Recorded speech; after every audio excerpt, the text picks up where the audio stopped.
សួស្តីបងប្អូនទាំងអស់គ្នាថ្ងៃនេះខ្ញុំមានរឿងវគ្គខ្លីមួយចង់មកនិទានឲ្យបងប្អូនបានស្ដាប់រឿងនោះគឺមានចំណងជើងថាកាហ្វេនិងអនុស្សាវរីយ៍ចំណែកឯតួអង្គនោះគឺឈ្មោះនីតាហើយនីតាជានារីវ័យក្មេងដែលមានមន្តស្នេហ៍និងមានចំណូលចិត្តនឹងសិល្បៈចំណែកឯមិត្តភ័ក្តិរបស់នាងគឺរតនាជាមិត្តភ័ក្តិរបស់សូនីតាដែលជាម្ចាស់ហាងកាហ្វេតូចមួយហើយដំណើររឿងនោះគឺថ្ងៃមួយសូនីតាបានមកលេងហាងកាហ្វេរបស់រតនានាងបានអង្គុយក្បែរបង្អួចហើយសម្លឹងមើលផ្ទាំងរូបភាពចម្រុះពណ៌ដែលមានព្យួរនៅលើជញ្ជាំង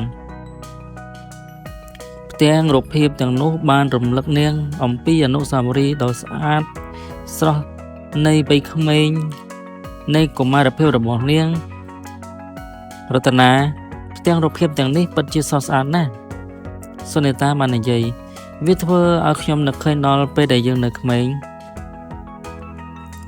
រតនាបានញញឹមខ្ញុំក៏ដឹងថានាងនឹងចូលចិត្តវានាងក៏បាននិយាយហើយខ្ញុំក៏ប្រមូលផ្ទាំងរូបភាពទាំងនោះអស់រយៈពេលជាច្រើនឆ្នាំមកហើយ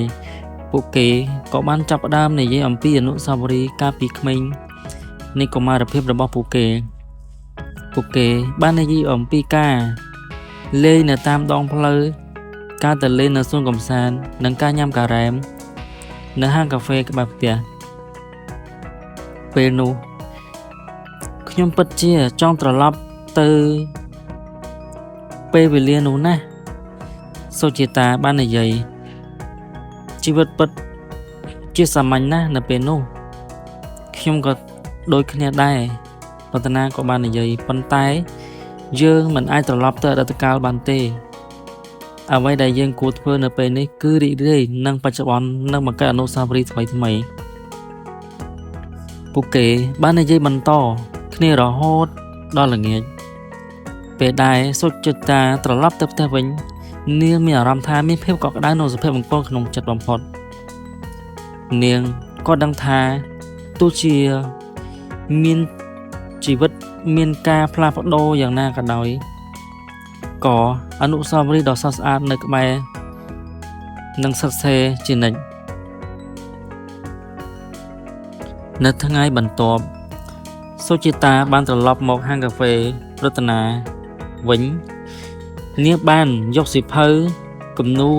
របស់នាងជាមួយនឹងរតនាខ្ញុំចង់គូររូបមួយផ្ទាំងអំពីរូបភាពទាំងនេះសុចិតាបាននិយាយតើអ្នកគិតថាវាល្អទេពិតណាស់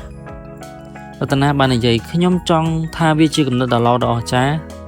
រតនាបានចាប់ផ្ដើមគូររូបភាពទាំងផ្ទាំងនាងបានគូររូបផ្ទាំងរូបភាពនីមួយៗដោយយកចិត្តទុកដាក់នាងក៏ចង់ចាប់យកសម្រស់នឹងអនុស្សាវរីយ៍ដែលផ្ទាំងរូបភាពទាំងនោះបានតំណាងឲ្យនៅពេលដែលនាងកំពុងតែគូររូបភាពមួយសុចិតាបានកំណត់សម្គាល់ឃើញថាដបស្រាជាច្រើននៅក្បែរនោះនាងក៏បានសួររតនាអំពីដបស្រាទាំងនោះគឺជាការប្រមូលរបស់ខ្ញុំរតនាបាននិយាយ